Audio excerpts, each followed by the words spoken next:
Hikaru, it looked like you got maybe a little bit of pressure today, but in the end, it wasn't quite enough. Yeah, I mean, I think it's called Fisher Random for a reason. I actually, it'll be interesting to go and take a look at these positions later because I felt like pretty much the last three black games I had were very, very dangerous, both against Arjun, Vincent, and Magnus.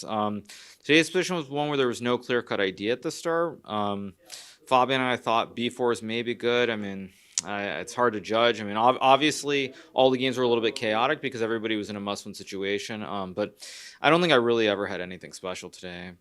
I mean, maybe somewhere I was better, but if I'm better, it's like in the first couple of moves. So yeah, that's what it is. Do you think in the end the final match hinged on the final blunder yesterday? And also, maybe can you tell us what went through your mind when you played Bishop A2? Yeah, I mean, I just blundered this Bishop E7. I assume there was some tack. I mean, first of all, I forgot I could go King G6, King F7, but then I also just blundered that after King G6, Rook G7, King F6, there's Bishop E7.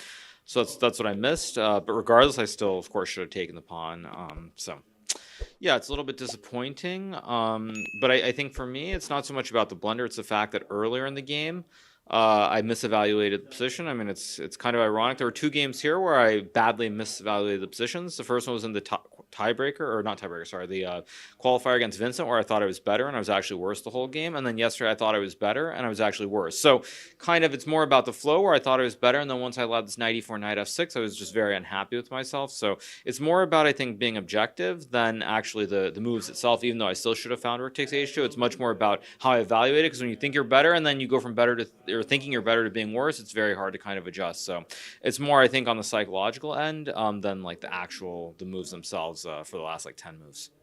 It's disappointing, of course, to lose the final, but you still finish in second place. How do you reflect on the tournament overall? Yeah, I mean, I think there's some people who thought I was bashing FIDE when I spoke during the American Cup a couple of weeks ago.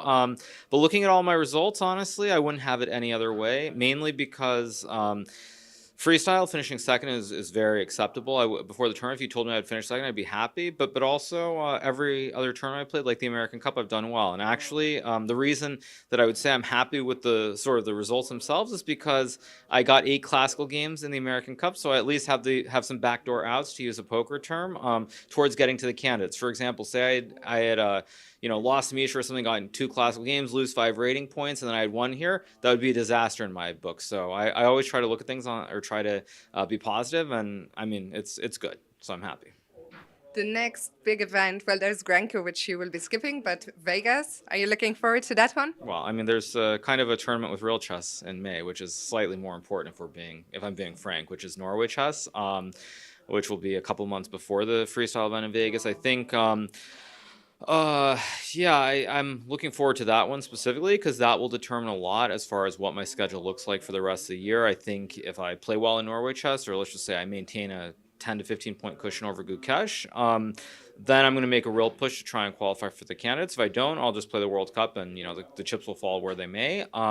So that's actually for me really, really important. That will dictate everything that happens the rest of the year. As far as freestyle goes, I think it's a good thing that I can speak my mind. I'm not beholden or worried about invites or things of that nature. I think, to be honest, I'm not a big fan of the change to rapid. I think that for me, I much prefer the classical, even if I finish second here.